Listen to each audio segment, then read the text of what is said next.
Hey everybody! Hey, hey. So I'm looking to do a great job today so that I can get my hits on this Persia video up over 100 and maybe even get to maybe 105, something like that, 110, and then it's viral, baby, big time. Anyways, hey, so we're talking about the Persian Empire here, and I want you to know that this occurs in the Middle East. All around where Afghanistan, Iraq, Iran, Syria, Israel, Jordan, all of that, the Arabian Peninsula, is the Persian Empire. So it is the first huge, big empire the world will ever know. And they did a very good job of setting the standard of how to organize such a large society. So now within the Persian Empire, there are going to be four dynasties, all right? The Achaemenid, Seleucid, Parthian, and Sassanid. All right. And those four empires are going to last for about 1,200 years, from 600 BCE to 600 CE. Okay. So, but we're going to start off with the Achaemenid Empire and the idea of political centralization. So, as you can see in the sidebar over here, political centralization is when all power and authority is in the hands of the ruler or central government. All right. And so that's political centralization, meaning that, you know what, in our country, we have political centralization. If the federal government passes a law that then everybody around the country follows it, no matter what. The Supreme Court comes down with a decision, the rest of the country has to follow it. States do not have the right to disregard federal law, okay? And there's always kind of a push between, whether the states want to follow it or whatever the case is. But for the most part, we have a very centralized government, okay?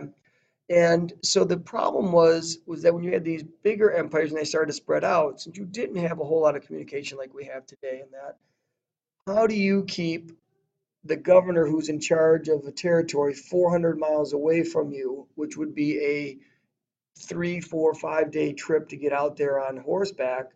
How do you get them to follow what you want them to do back in the capital? And so to figure that out was the key to running a large empire. And the Persians were the first ones to figure it out. And this guy, Cyrus here, he became the first one to do so. All right. Um, and then I believe it's his grandson, Darius, is the greatest of all Persian rulers. All right. And absolutely did an incredible job of organizing this huge empire so that it was manageable and was efficient in things that if you lived in Persia, it was a good life. It was better to be under Persian rule than it was to be outside. Your standard of living was just better. All right. Um, and so, how did he obtain this? And as you can see over here, there's three keys to how he did it. All right. One is you have to have a standing military. You have to have soldiers that's all they do. Right. If you're going to conquer people, you can't have farmers tending the fields all day and then, you know what, hey, this weekend we're going to go battle somebody. You have to have a standing army. All right. And we'll talk about how that happens. And then number two is that he used spies. He used spies to watch over all of the governors and his political rulers that were helping him run the country. And if they weren't following him, if they were plotting against the king, then he dealt with them pretty harshly. They were killed, their family was killed, relatives, friends, you name it, the family dog, everybody got executed.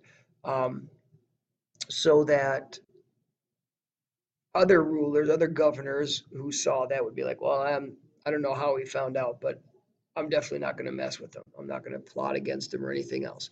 So they followed whatever he wanted them to follow. All right.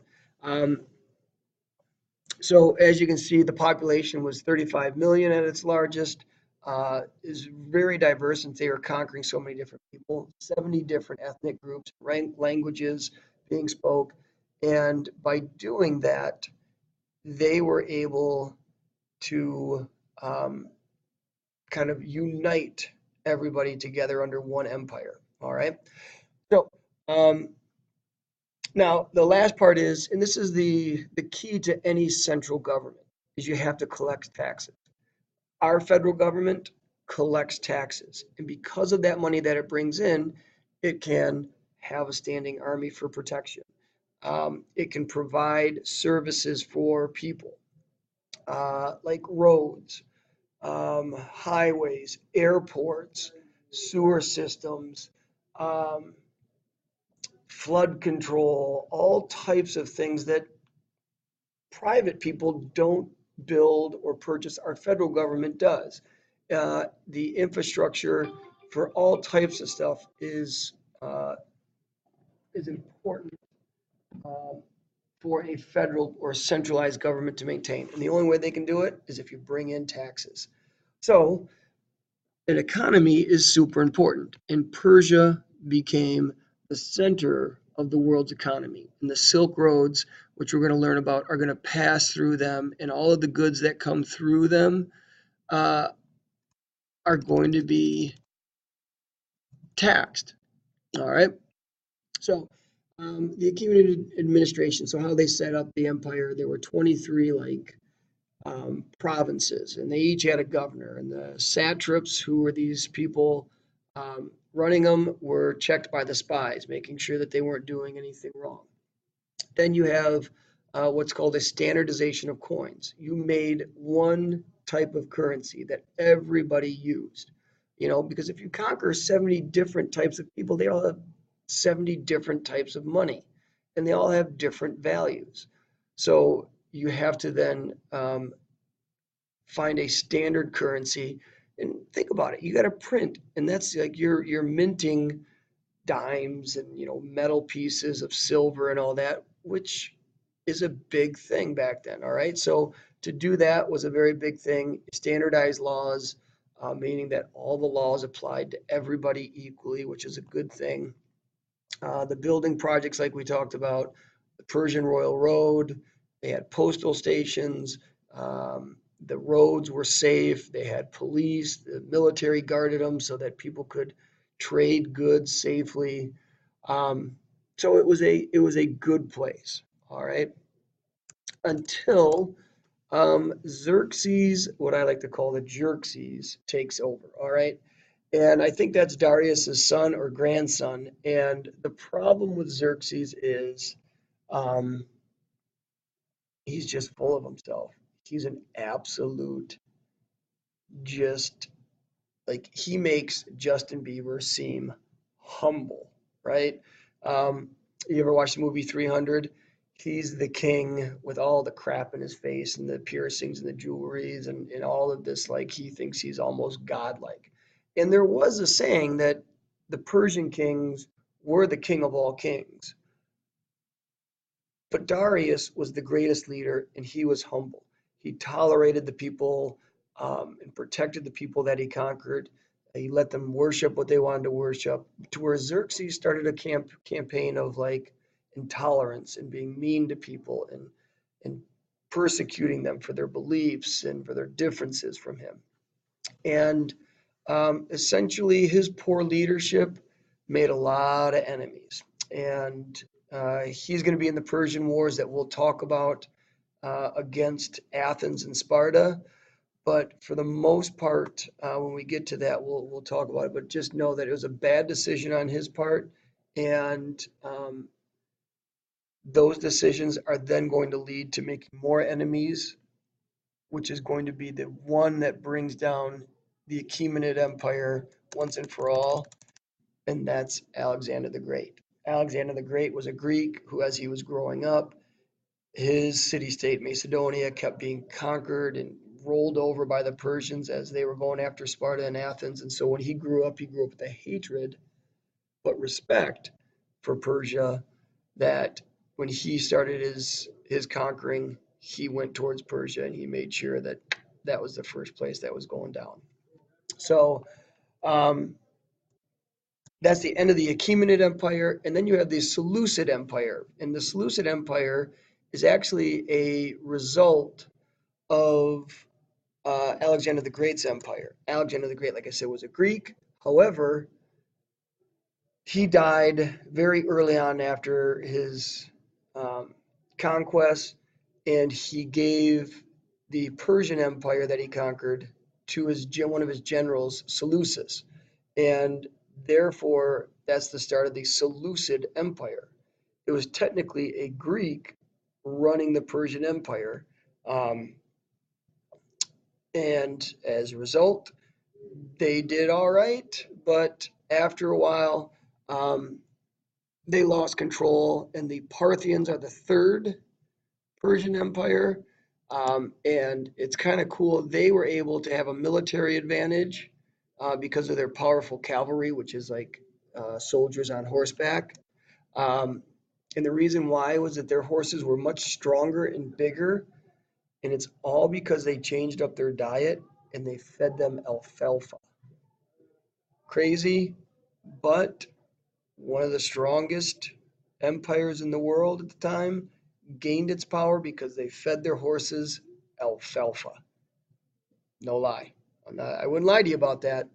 Um, and so they reestablished a Persian empire, Persian leaders, Persian people at the top, and do a decent job until they fall, and then the Sassanids take over, and they do all right. And these guys, the Parthians and the Sassanids, are always going to be kind of button heads and at war with the Roman Empire. All right, so during their time, those guys are kind of button heads. Finally and lastly, the Persian social classes, they had an upper class of political leaders, priests. The middle class were the bureaucrats, and those are government workers. And so when they needed to collect taxes and record things and keep their books for the money that were coming in and being paid out, that created like a middle class, like decent paying jobs. They had to be educated. Um, and then the lower class was the unskilled workers.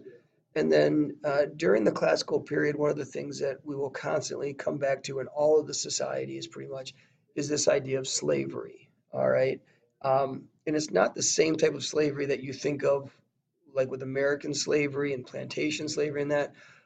It wasn't much better, but it was just kind of a little more different in that 25% of the population, as you can see, were slaves. So it was definitely a huge issue back then, um, and is going to kind of play a role in politics and economics and all the rest as we move forward. So, um, other than that, thanks for joining us. Take care, and remember, share this link with your friends. All right, watch this at Saturday night parties, things like that. Be awesome. All right, adios. I'll see you.